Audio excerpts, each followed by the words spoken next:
Hello guys! Hello. This is for Cancer.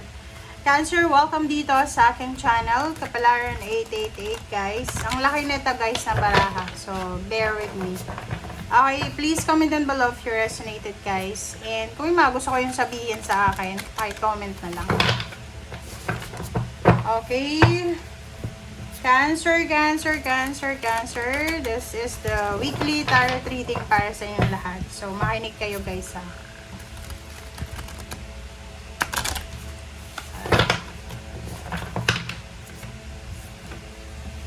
Oh, sorry.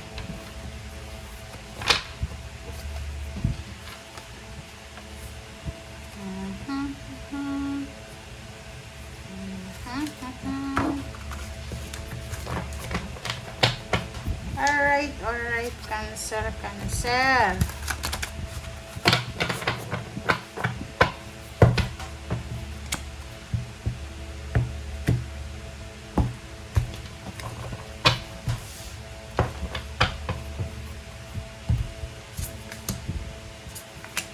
Okay. First two cards tayo, Cancer ha. Renewal and the world. Okay, Cancer. So, sa nakikita ko sa'yo dito, isang action, isang plano, ang posibleng mong gagawin. Or isang, there's a parang motivation ka. Lalo kung nasa Pilipinas ka, and sinasabi ng barahan na you're not happy. You're not contented sa financial mong pamumuhay sa Pilipinas. So, nakikita ko sa'yo na isang plano, isang action ang posibleng gagawin mo na posibleng magdadala sa'yo, magiging successful yan, and magdadala yan sa'yo ng abundance and prosperity. Yung iba din sa inyo, kung nasa Pilipinas kayo na you're not planning na pumunta ng ibang bansa, isang business idea, project na posibleng gagawin mo na pwedeng magdala sa'yo ng sobrang prosperity and abundance. Dito sa dalawang barahang to, sinasabi na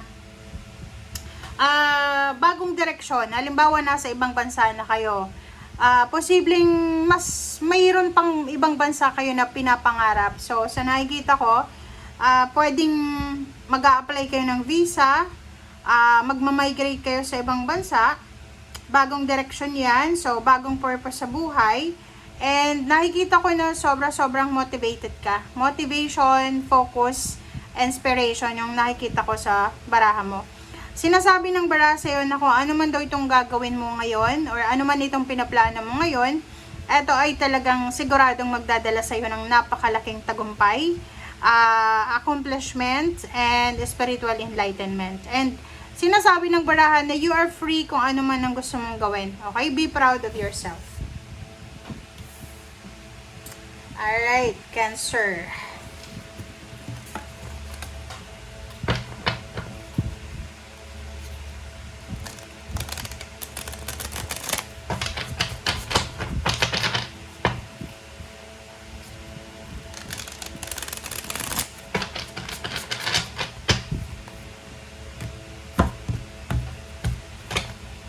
Alright, Cancer.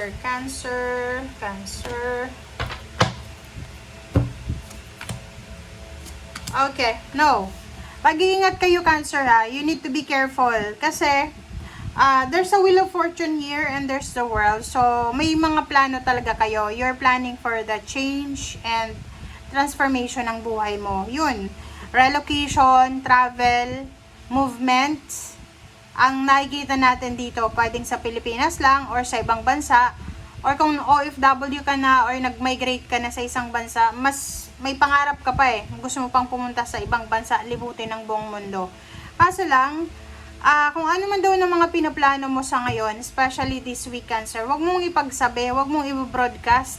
Okay, iwasan mo yung sobrang pagkukwento. Kasi may mga tao dito sa paligid mo na hindi sila masaya sa tagumpay mo. So, pwede nilang sirain yung mga plano nyo sa buhay. Pwede kayo, like for example, mag-iingat din kayo sa pagpaprocess ng mga dokumento, papeles, kasi possible na ma-scam kayo. Okay? So, yun ang sinasabi ng baraha. Huwag masyadong excited ha. Sabi ng baraha sa'yo dito, huwag masyadong mabilis. Okay? Yun nga, sabi ng baraha mo dito, you have the freedom to do whatever you want. So, may freedom ka daw na magawa kung ano yung mga gusto mo. So, hindi mo dapat magmadali. Hindi ka dapat nagmamadali. Just enjoy the moment. Just go with the flow. And just wait kung ano yung kung anong nag-aantay sa'yo. Alright, so dito din sinasabi ng barahan na there's a Cancer na you're planning to get married. Plano mong magpatayo ng bahay. Plano nyong, kung couple kayo, plano nyong mag-travel together, lumipat ng bahay, parang ganon. And sinasabi ng barahan, napakabilis ng mga pangyayari na to. Mabilis na pagbabago ng pangyayari. Alright, so ano pa ba? Okay, so sa ngayon, sabi ko sa'yo, 3 of Cups, wag ka munang mag-celebrate ngayong linggo ha. Iwasan natin yung press release, okay, yung mga post sa social media accounts kasi pwede kang ma-evil eye. So, isekreto kung may plano kang pumunta ng ibang bansa, magpatayo ng bahay, ikakasal ka, gusto mong magpakasal, isekreto mo muna hangga't hindi pa like for example 101% na sigurado, handa ka na ba, prepared ka na ba, wag mo munang ipagsabi, okay?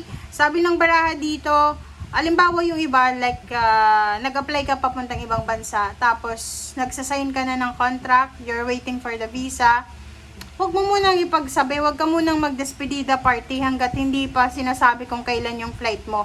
Okay? Huwag kang mag-i-invest sa isang, like, uutang sa bangko, kasi alam mo na malaki na yung sweldo mo. So, kumbaga, sabi ng baraha sa'yo dito, just go with the flow, just wait, parang ganon, be patient daw.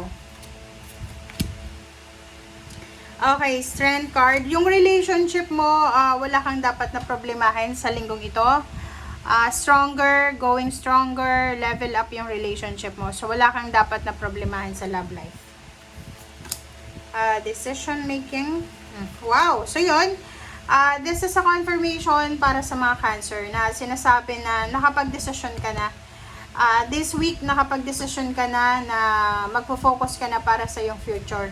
You're moving on. You're moving up. Okay? Positive, forward movement yung ginagawa mo dito.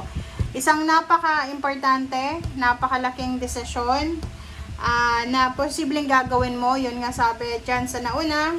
Maybe as a new direction, new country, new job, new career, career change, career advancement, new residence, new mindset, new dreams, parang ganon.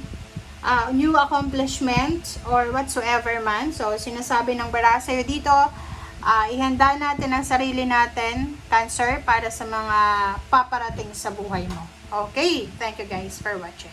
Bye!